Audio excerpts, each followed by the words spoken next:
UMIDIGI ශ්‍රී ලංකාවට ටිකක් අලුත් බ්‍රෑන්ඩ් එකක්. ඉතින් මේ බ්‍රෑන්ඩ් එකේ entry level phone එහෙම නැත්නම් මේ මිල අඩුවෙන්ම ගන්න පුළුවන් ෆෝන් සෙට් එකක් විදිහට මීට ටික දවසකට කලින් ෆෝන් සෙට් එකක්ම රිලීස් කරා. මේ ෆෝන් සෙට් එක අතරේ UMIDIGI C1, UMIDIGI G1 සහ UMIDIGI C1 Max වගේම UMIDIGI G1 Max කියන ෆෝන්ස් තියෙනවා. ඒ ෆෝන් අතරිනුත් මිල අඩුවෙන්ම ගන්න පුළුවන් ෆෝන් විදිහට UMIDIGI C1 සහ UMIDIGI G1 කියන ෆෝන් දෙක හඳුනන්න පුළුවන්. පොඩ්ඩක් බලන්න bigdeals.lk එකේ මේ ෆෝන් දෙක රුපියල් 25000ට තියෙනවා දැක්කා. පොඩ්ඩක් කෝල් එකක් දීලා බලන්න මේ ඩීල් එක තාමත් ඒ විදිහටම තියෙනවද කියලා. හරි. අතන මේ UMIDIGI C1 එකේ UMIDIGI G1 එකේ කිසිම වෙනසක් නැහැ. ෆෝන් දෙකම එකම ෆෝන් එක. එකම ඩිසයින් එක, එකම ස්පෙක්ස් තියෙන්නේ. 100ක් ෆෝන් දෙකම සමානයි. අතරම කියන තරම් එකේ වෙනසක් නැහැ. ෆෝන් දෙකම 100ක් සමානයි. ඉතින් මේ ෆෝන් දෙකම එකම නිසා අපි C1 එක ගැන කතා කරමු. හරිද? C1 ෆෝන් එක අන්බොක්ස් කරලා බලමු. අපිට මේ ෆෝන් එකත් එක්ක හම්බ වෙන්නේ මොනවද කියලා.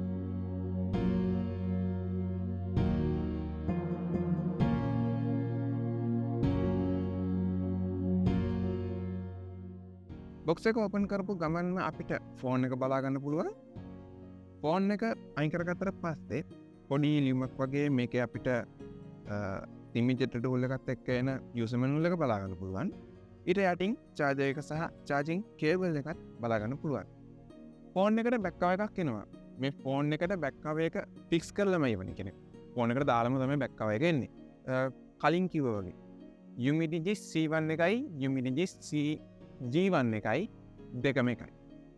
මේ දෙකේ ඩිසයින් එක මේ දෙකේ දීලා තියෙන ස්පෙක්ස් මේ හැම දෙයක්ම 100%ක් සමානයි. සයිට් එකේ එක තැනක තිබ්බා UMIDIGI G1 එක ග්‍රෑම් 3කින් කොහෙද බර අඩුයි UMIDIGI C1 එකට වඩා. ඉතින් මේ දෙකම 100%ක් සමානයිනේ. ඒක නිසා අපි එක ෆෝන් එකක් ගැන කතා කරමු.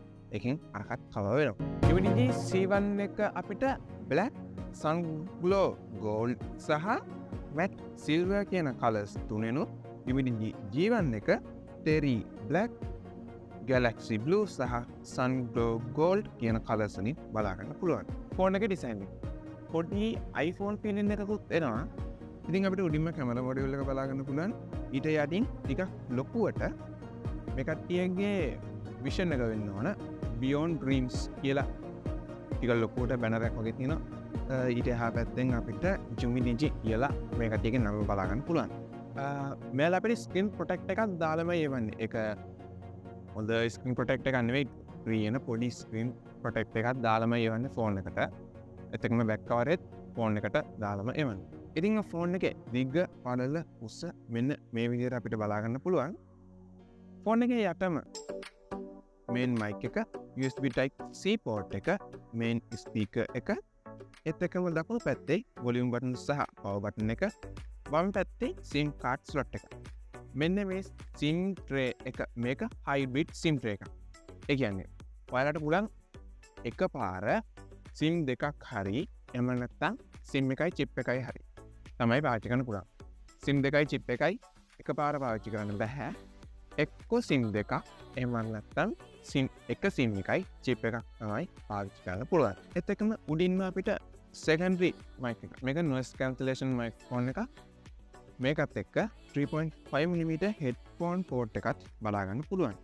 ඒත් එක්කම ෆෝන් එකේ බර ග්‍රෑම් 192ක්. ෆෝන් එකේ ඩිස්ප්ලේ එක.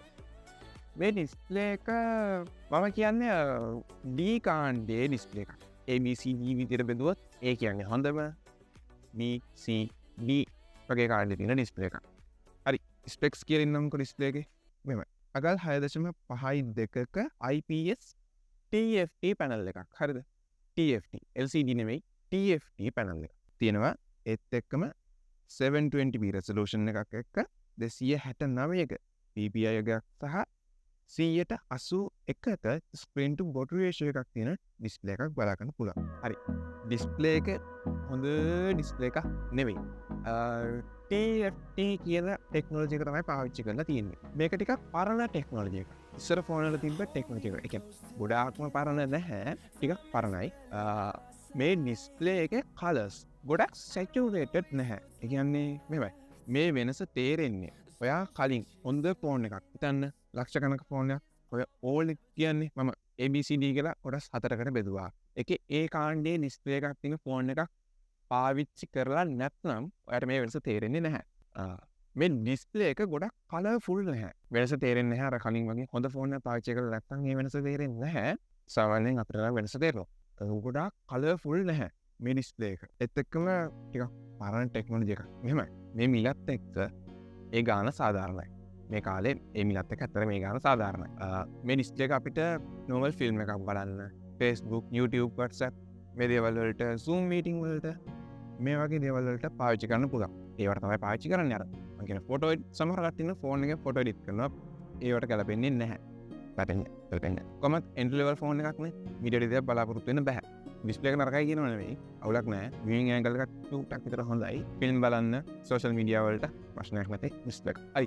ෆෝන් එකේ මොළය. එහෙම නැත්නම් chipset එක. මේ ෆෝන් එක control කරන කොටස. අපිට මේකෙදි බලා ගන්න පුළුවන් ටිකක් විතර පරණ MediaTek MT6739 කියන Cortex A53 1.3 GHz CPU එක. ඒත් එක්කම මේකට තියෙනවා PowerVR GE 8300යි කියලා සයිට් එකේ තියෙන්නේ. අර ෆෝන් කම්පෙයාර් කරලා ඒ වගේ ස්පෙක්ස් දාන සයිට් තියෙන්නේ. ඒවයි තියෙන්නේ 8100යි කියලා. අර ඔරිජිනල් සයිට් එකේ තියෙන 8300යි කියලා. කොහොමද අන්න ඒ GPU එකත් බලා ගන්න පුළුවන්. ගේම්ස් වලට නම් මේ ෆෝන් එක රෙකමන්ඩ් කරන්න බෑ. මේක මෙහෙමයි. RAM එක තියෙන්නේ 2GB 3GB විතර version දෙකක්. සාමාන්‍යයෙන් මේ ෆෝන් එක call message වලට, Zoom meeting වලට, social media වැඩ වලට මේ වගේ දේවල් වලට තමයි මේ ෆෝන් එක හදලා තියෙන්නේ. ගේම්ස් ගහනවා අර ලොකු ගේම්ස් ගහන්න බෑ. සාමාන්‍යයෙන් ඔය Subway Surf, Candy Crush වගේ පොඩි ගේම්ස් නම් play කරන්න පුළුවන්. ඒ වුණාට ගේම්ස් වලට රෙකමන්ඩ් කරන්න බෑ. පොඩ්ඩක් ඉතින් slow ගහන්න පුළුවන් slow. මෙහෙම ගියත් ටිකක් slow.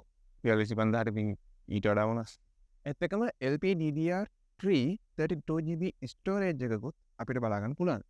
ඒත් එකම මේකේ Android 12 තමයි තියෙන්නේ. මේකේ වැඩ කරන app දැන් Facebook ගත්තත් අපි Facebook Lite තමයි පාවිච්චි කරන්නේ. ලොකු අර ඔරිජිනල් Facebook එකට ගියොත් ෆෝන් එකේ app එක හිර වෙන්න බලනවා. ඒ වගේ Lite version තමයි මේක පාවිච්චි කරන්න වෙන්නේ. එකත් මතක තියාගන්න ගමන් අපි බලමු මේකේ කැමරාව කොහොමද කියලා. 13 megapixel main කැමරාවක් තියෙනවා. 2 megapixel macro කැමරාවක් තියෙනවා.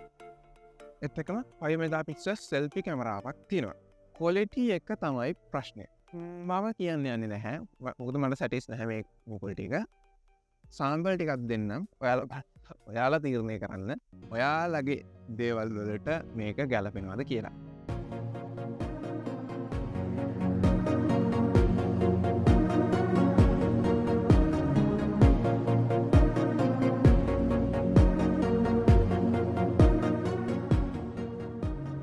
කොහොමවත් වීඩියෝ එකක් අපිට 1080p විතරයි රෙකෝඩ් කරන්න පුළුවන්.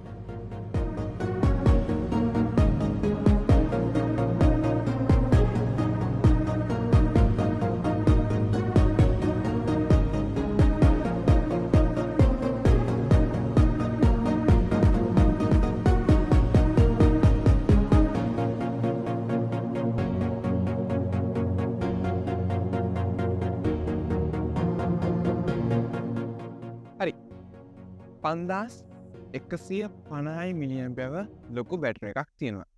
ඉතින් මේ දීපු ස්පෙක්ස් එක්ක මේ දීපු දේවල් එක්ක මේ ඩිස්ප්ලේ එක එක්ක මේ 5150ක බැටරිය අපි Windows 100ක් එකපාරක් ෆුල් charge කරගත්තම සාමාන්‍යයෙන් දවස් එකමාරක් ඔය normal use කරන කෙනෙකුට සාමාන්‍යයෙන් දවස් එකමාරක් පාවිච්චි කරන්න පුළුවන්. screen on time එක පැය 7ක් 8ක් වගේ තියාගන්න පුළුවන්. චෙක් කරේ නෑ. සාමාන්‍යයෙන් ඒ size එක තමයි යන්නේ. 10 watt charger එකක් දීලා තිනවා box එකේම. අපිට මේකෙන් Windows 100ක් පැය දෙකමාරක් යද්දී charge කරගන්න පුළුවන්. ඉතින් මේ ෆෝන් එක කාටද ගැලපෙන්නේ කියලා ඇහුවොත් සාමාන්‍යයෙන් games වලට recommend කරන්න බෑ. ඔයා හොඳ camera result එකක් බලාපොරොත්තු වෙනවා නම් මේ ෆෝන් එකෙන් photos ගන්න එහෙම බලාපොරොත්තු වෙනවා නම් ඒ කඩේට recommend කරන්නත් අමාරුයි. වල තේරෙන්නේ නැහැ.